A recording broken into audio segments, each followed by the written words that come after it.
muitas vezes é difícil aceitar, entender e tolerar aquele que é diferente de nós. Jesus estava vivendo isso naquela época, não é diferente da nossa época hoje. Às vezes nós vemos dentro da própria igreja tantos movimentos diferentes, mas nem todos aceitam as diferenças. E o Senhor está dizendo aqui qual é o segredo. Por que eu não aceito o diferente? Justamente, Jesus sabia o que eles estavam pensando. Quem é o maior? A briga que muitas vezes existe entre nós é quem está certo, quem está errado. Quem é o maior? Quem é o menor?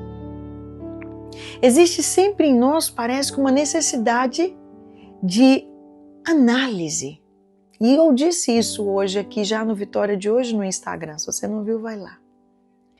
A gente sempre encontra alguém com o achômetro ligado, com o opinômetro afinado, sempre para dar uma opiniãozinha, né? A gente sempre vai achando aquelas pessoas que no fundo, sempre chegam comparando. Se não está aqui comigo fazendo o que eu acho, o que eu penso, se não é da minha comunidade, se não é do meu movimento, se não é da minha família, se não é da minha cidade, se não é da minha cultura, se não é da minha cor, se não é...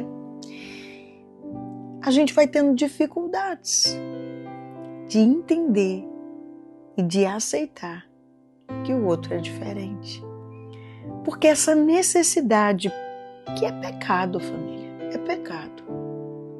Essa necessidade dentro de nós, orgulhosa, diabólica, de querer ser o centro, o certo. E isso cada um de nós precisa analisar. Porque essa é a raiz dos ciúmes, das invejas, das brigas, das competições, das discussões. Por que a gente discute tanto? Porque a gente não quer errar, porque a gente não quer estar errado, porque a gente quer que o outro esteja errado.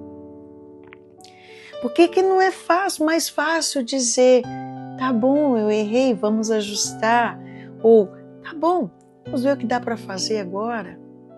Não. A gente precisa ficar na discussão. Quem é o maior? A gente precisa ficar na discussão de que lado você está. Se é deles, é de Paulo, é de Apolo. Isso é uma guerra interna que sofremos, porque no fundo existe um sentimento de rejeição, porque no fundo de nós ainda existe um sentimento de inferioridade, porque no fundo de nós ainda existe uma necessidade gritante de cura. A humildade, que é o que Jesus está dizendo, Santa Teresa explica de uma forma maravilhosa. Ela diz que a humildade é o olhar ajustado de si, é o olhar equilibrado de si, é um olhar que eu sei o que eu tenho de bom e o que eu tenho de ruim. É um olhar equilibrado onde eu não me sinto competindo com ninguém, eu não me sinto ameaçado por ninguém. Os discípulos se sentiram ameaçados aqui. Se sentiram lesados. Como assim estão falando em teu nome? Nem são teus discípulos, nem estão aqui contigo. Quantas vezes essas nossas inseguranças, elas são tão graves que nos fazem tomar certas atitudes extremamente erradas.